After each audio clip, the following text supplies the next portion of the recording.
Hello, I'm Proclamation. Welcome to my channel. Today I'm going to tell you why I choose Reaper as my DAW over other DAWs. I was initially going to show like Ableton Live Lite, which I have, version 10, or FLStudio 20, which is, they're both great DAWs to be using. A lot of people use them, but I haven't worked a lot with those DAWs as I have with Reaper, so I felt that I couldn't really present them properly. Initially, this was going to be called How to Choose the DAW for You, and that's basically what it's all about. I'm not here to sell pitch you Reaper. I'm just going to show you why I choose Reaper and see what you think. This is my default template reference. When I have a reference track, I'll put it on there. I can compare the sound of the reference song to my song. This is a click track, and I'm pretty sure that's should hear it. Yeah, it's simplistic. It just, for me, I took a look at it and go, this feels comfortable. You know, it's basic. I wasn't interested in being overwhelmed by anything. And initially I didn't have the template, but I did put that in. The next thing that I liked was that it's customizable. You can create any kind of shortcut. You don't have to go with the standard shortcut for this software. I just learned about toolbars and putting up pretty pictures for toolbars. I don't know where I'm going to be going with this. Let's do, it's easy for me. I mean, it just clicks for me. You got action lists. You got all these actions that you can set and you can discover, and that comes from the repack. Where's my repack? Oh, there it is, repack. There's a lot of repositories and stuff. And then I have SWS options, and mostly I use colors. Oh yeah, colors. If I do, say I can duplicate this, I'll duplicate it. But if I make it, come on, if I title it instead of work, drums, there's a drum color. And if I make it bass color, and then if I say, well, I want to make this a synth of some sort, there's a synth, and I might even have a color for piano. But let's get a sample. Let's see what we can do. E opens up the Explorer for me, and ooh, let's see. This is Cymatics, and it was a free library from them. Whoa, I'm trying to find something that I can play with. Ooh, here, let's play with this one. Also, I have a number pad, and all the numbers on the number pad does different functions. If I take this, it's not loop. On the number pad, I hit 2, and I am looped. If I want to reverse this, I love it. I just love it. Oh, I am getting, this thing is rather high, isn't it? Hold on, gang. Okay, let's do some splicing. So I could do MK Slicer, which is now my new way of slicing. Wait a minute. Oh, there we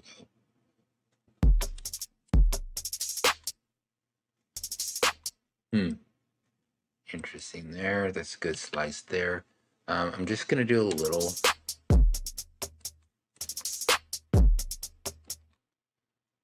Here, let's just do a small one. But what I learned was I can probably take this one. Each of these slice is actually the full loop. You go, okay, well, what's the big deal, right? But you hit Alt and you can go through and there we go. So, I mean, you can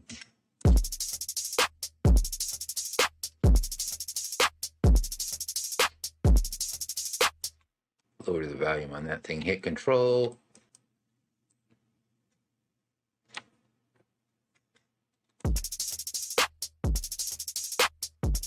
I like that a lot better.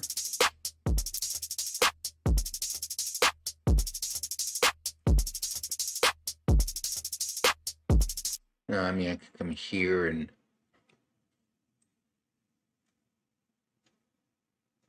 I don't think this will sound good, but you know.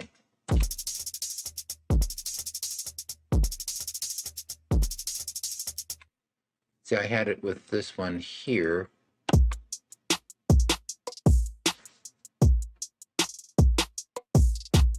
Okay, that was that drum loop, and I changed it into this.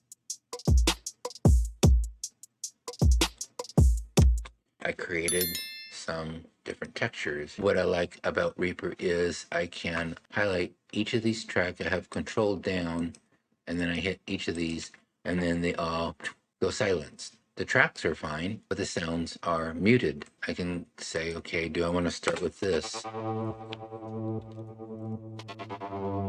Okay, before I get going on this and too far, I split the drums. Actually, I probably will mute just the beginning because I don't want the drums. Sometimes you want the drums to start with everything. I go through with arranging and see which one I want. And with the mute, I can make that decision. Now that's a good beginning there.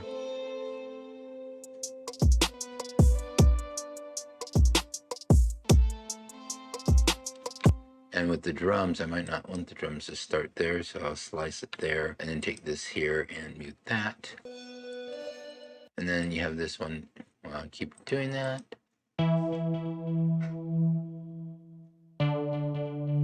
No, I don't need that for a start, so that's that there. Go here, start. Now that's a good start there.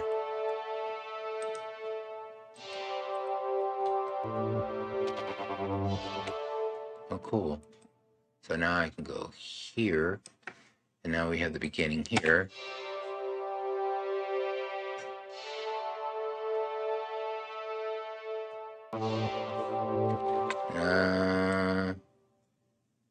I need a little more.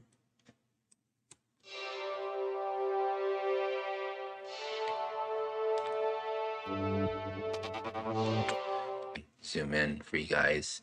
Here's the file. If you go up to the left, it makes a little funny, I don't know, kind of shape. But that's to fade in and fade out. That's too much of a fade. And then if I click on this, I can choose all these different fades. I can do that one there.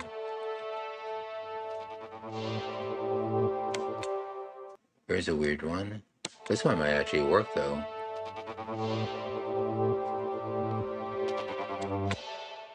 Maybe. Maybe not.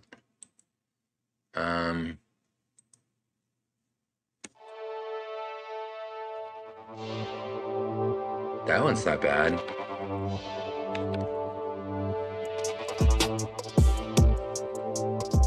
Now on this here, when I want to start probably right there.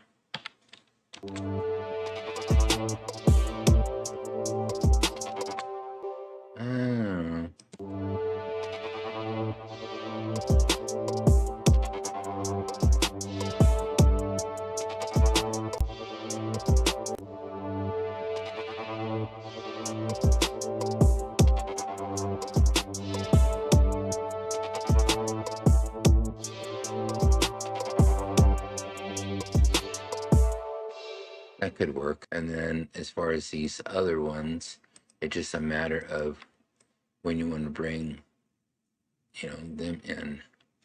I mean, I got that space right there, so.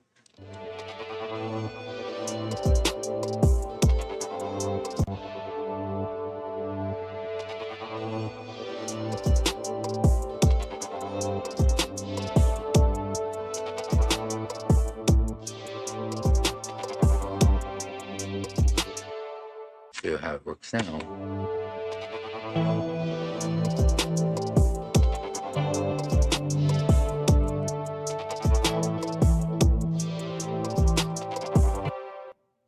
Well, maybe I should put that there. That could be there.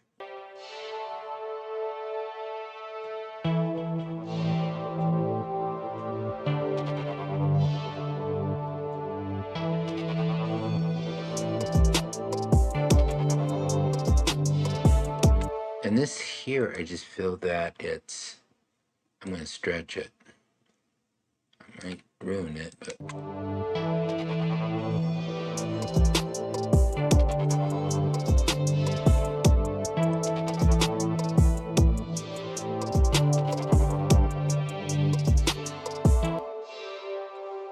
Another thing I forgot to do to show you is, and I don't know how well this is going to work out, and that is regions. First of all, markers, you know, say like right here, I want to put a marker, hit an M, there's my marker. I have it in yellow because I can't see it through the different colors if I do any kind of zooming and stuff. The yellow seems to stick out because what we are going to do is we can put a marker here at the end, and then I'm going to go to the beginning and put a marker there. If I hit F7, we have what's called a region, and get rid of my timeline there. It produced another one, which it shouldn't have. Remove the region. Okay, there. Now, if I take this and I have a shortcut for making arrangement. Okay, now I have my region, have it kind of with the elements I want for the piece. I hit my F9, and now all of a sudden I have 5 more regions. I should have a total of 6. 1, 2, 3, 4, 5, 6, 7, 8, 9, 10. Wasn't supposed to have done that. Supposed to have been region times 5. And where does that put me in the time? Well, it's a 4-minute piece, 4-minute 11. So, yeah. So now you can go through the different regions, like the drums here, it'd definitely be played. For this part here, I probably have to bring this on out so that it plays on through, can do it, you know. And then you can start deciding, okay, here's would be the intro. And so you would renumber this and stuff. Another great thing to do is coloring regions separate from one another. And so here's my colors. And so they're all different colors. I mean, the numbers can be rearranged too. There's a way to do that. Manager here. There should be some way of, say that works. Yes, that works. Oh, I forgot to use Chef. Edit the region, you know. Intro, and I might want to set the color of that one to gray. It's the intro. And, you know, and then, okay. And you got, you know, that could be, you know, verse 1 and so forth. And this color be perfect for, you know, chorus, you know. And basically it's just setting all this to run color. That's what the shortcut is. And it's all just playing with the DAW.